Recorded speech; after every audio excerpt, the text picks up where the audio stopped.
Olé! What's happening, everybody? Mike Delgadio here, back with another video on home studio setup for VoiceOver. I got a question in the comments for one of my earlier videos, the one about the Zoom H5, and I've gotten a bunch of different questions about it. One of the questions I got was, can you use the Zoom H5, the Zoom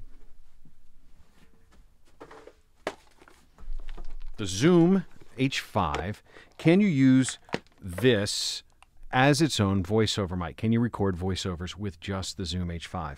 So we're going to take this device over into the booth and we'll compare it to my Pro setup. Got a really good microphone in there, and we're going to compare how this sounds to how that sounds and see what the trade-offs would be. So let's take it to the booth, shall we?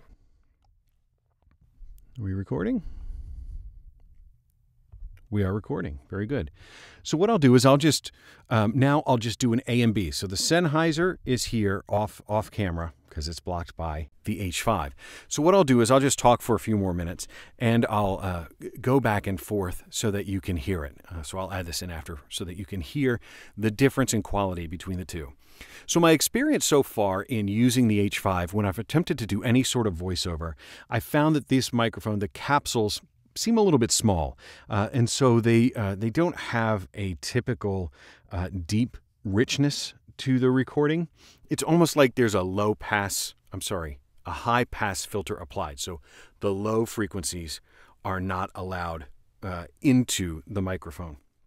It sort of cuts it off. I think it makes it sound a little bit thin. So if you're standing back and you're trying to gather a whole room worth of sound, that can be okay because that low pass or that high pass will eliminate some of the rumble of air conditioners and trucks and traffic that's going by. So that can help. The other thing I've learned about the H5 is, in addition to being a microphone, they're microphonic. And what that means is, the reason we have shock mounts on our microphones is when you touch them or you move your mic stand around, that rumble makes its way into the microphone. And the Zoom tends to be really microphonic in that the handling sound as you touch this thing, the sound of you handling the thing ends up in the recording. And maybe that'll happen here. So just as I just touch it. So if you do use it as a handheld, you got to have like a really good grip on it so that your hand isn't moving around on the thing.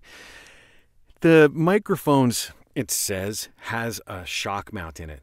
But in my experience, those shock mounts, they don't really do anything. So as I like touch the tripod, if I were to touch a tripod or if I were to touch the desk, I'm going to guess that you guys might actually be hearing that as rumble or thuds inside the recording. So it's very much a hands-off. You need to really make sure that you don't put any hands on this microphone. I've also found that that it is better to get up close to it. So you want to practically eat this microphone. My experience so far, you really want to eat the microphone in order to get the best possible sound out of it. So you really have to be up close to it. Any mic is like that, but I have found that these little mics really do help. Okay, so those are the things that I know about this microphone. So you guys can be the judge on whether or not this sounds good. And in the AB between the Sennheiser shotgun. Now remember, this big microphone here, my Pro microphone, this is about $1,000, right? Huge difference between the expense of this one and the expense of this one. This is what you get, and this is what it was like $250, $300, I think. I'll have a link to it. I don't know. I don't remember what it costs today, and it changes. But there's one other thing that I'd like to sort of think about as we do this microphone, as we think about the H5. So I'm going to disconnect it for a second, and I'm going to hit stop. There is another option that I think merits investigation and just listening to, and that is to use the shotgun microphone attachment that you can get for the Zoom H5. It's just like the XY capsule. You can attach it in the very same way, and when you turn it on, when you turn it on, it should detect that that the shotgun microphone is attached. I don't know if we can see it there, but it says gun. Camera might not focus that closely, but it says gun there. So it's now the the shotgun microphone attachment that is there. Now, the shotgun microphone comes with its own pop filter, but it looks a little bit different. It's not a big foam one like this, and it's not a foam one like this, but it's this thing called a dead cat, because that's sort of what it looks like. You might also call it like a furry windscreen or something like that. But this thing is really, really great at suppressing wind noise. And it just slides right on the end there. So you just slide it on. You slide it? Yeah, just slide it right on. You just slide it right on the top there. And now it will be sensitive to wherever you point it. So let's see. It also has its own gain knob. So you can adjust the gain. And we'll put that right in the tripod. And we'll do some test recording. So why don't I just hit record and let's yak about this microphone for just a second. Am I recording? Am I recording? I certainly am. So let me do some clicks to synchronize my audio. Olé. Here's where this microphone really would shine great. So let's say you're a vlogger and you wanted to have directional microphone pointed right at you.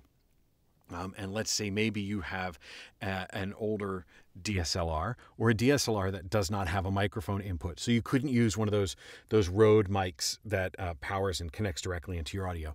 You could get a little adapter and put this right into the hot shoe of your DSLR. And that way you would be able to synchronize the two audio. Wouldn't be totally convenient, but it would still work.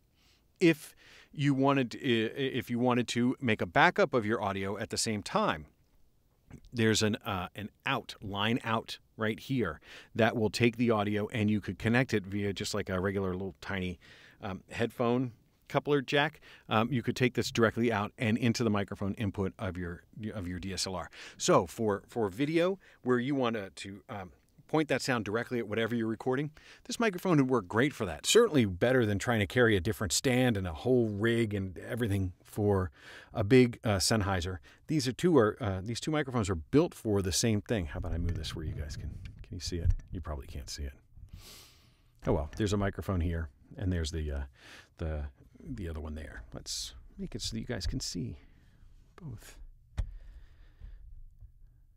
Oh yeah, can you see? You got the Sennheiser here, and we got the H5 here. So these two really do serve the same purpose. It's just a function of one, convenience, two, cost, and ease of use. This thing, the Sennheiser, would be great on studio locations, right? This is what they use in movies, but it requires a separate stand, a separate jack. I mean, there's like a whole thing, preamps and everything. You'd need to plug that into this, and this would still get attached to your camera. So this could simplify that. If you're doing a YouTube and you wanted to have a good shotgun microphone pointed right at you that came with a pop filter, was not terribly expensive, right? So you'd have your interface and your microphone for less than the cost, and it would be nice and directional, aimed right at you. It would help with keyboard rejection. So if you're a gamer, a setup like this would be really good, and it would probably sound totally fine for that type of voiceover. Where I think this microphone is going to fall a little bit short is, my guess is, and we'll hear it back when we compare these two, is that my guess is this microphone, the H5's shotgun, is probably going to fall a little bit short in the bass area, right? Because I believe that this falls short in the bass area from my experience. This one I have not used. I've done a little bit of a home movie recording with it. I haven't actually tried to record any voiceover with it yet because I've been too chicken and lazy to do it. So you guys are helping me make my own evaluation. Did I just knock that down? Bummer. Lights. But I think that this is probably going to have like its own high pass filter. So it's going to filter out some of the low frequency. Might be really great. So if you're in a situation where trucks go by, outside, rumble, that's why it's going to have this sort of high pass filter. This is going to be much more full range. I think this is probably going to have a high pass filter to it.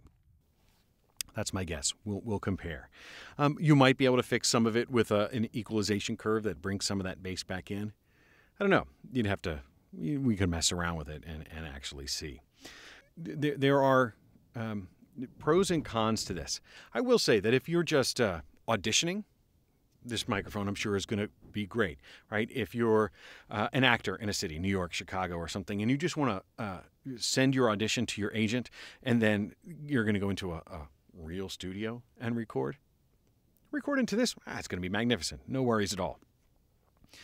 But if you're going to try and record into this microphone for a radio commercial or a TV, a broadcast commercial, they're probably going to reject it and say it doesn't sound good enough, and you've got to go into a real studio with a real microphone and engineer and all that stuff. That's my guess. Okay, so now we've got the two different microphones. The one thing we should also check to see is, does this microphone have a proximity issue to it? So the Sennheiser microphone, you can get the proximity effect out of it. The proximity effect, if you remember from one of my other videos, is the tendency that as you get closer to a microphone, the more bass it sounds. So as you get up nice and close to the microphone, you get a nice bass effect. You can really bring out your bass in your voice. We should also check to see if the Zoom microphone, that tickles. We should also see if the Zoom microphone, if that also carries out any extra bass. Some people like having the, sorry, phone's ringing. Some people like having that proximity effect. Other microphones, they don't like having that proximity effect. Phone's ringing. We're going to plow through. Forgive that noise. So those are the couple of things that you'd want to think about with the microphone. However you think it will work best for you. I will say that this is a great setup for somebody starting out doing their own YouTube stuff, because you get your interface. This thing totally works as an interface. You don't need to buy a separate interface like a Scarlett 2i2 or a Presonus audio box or anything. This Zoom works as an interface, and then having a microphone so that if you're like if you're recording for Twitch or YouTube Live or something like that, perfect. It's going to be perfect. If you're recording for broadcast, maybe less so. Okay, so there's the Zoom for VoiceOver with two different microphone options. There are other microphone options for the Zoom that I don't have. So if anybody from Zoom actually makes it this far into the video and you'd like to send me a capsule for me to review for other voiceover artists to help them make a decision, send it over. Be happy to have it. If you have one of these capsules and you want to send me over so that I can do a review and comparison for all of the viewers, send it over. And maybe you'll get it back. If I don't like it, you'll get it back. If I love it, might be mine forever. Just kidding. I don't send it to me. Zoom can send it to me. You guys don't send it to me. But I think there's one that's like called a mid-side that will do a stereo image, but different than the XY. It's really good for recording, a different way of recording stereo imaging. It's confusing. Go watch another YouTube video about mid-side recording, but that's another way to get stereo with a good strong center image, I think is what it's for, because it's mono, figure eight, and it's a thing. So that's it. You've now been able to hear, hopefully, the two different microphones. You've been able to do a comparison so you can actually see if this is the right kind of microphone for the type of voiceover that you're going to do. You be the judge. Let me know what you think in the comments. If you have any more questions, hit me up. I'll be happy to respond, maybe create a video or whatever. I'll do whatever I can for you guys. Anyway, Mike Dog Audio here. Now, go get some mic somehow, somewhere, and record something amazing, would you? Talk to you later.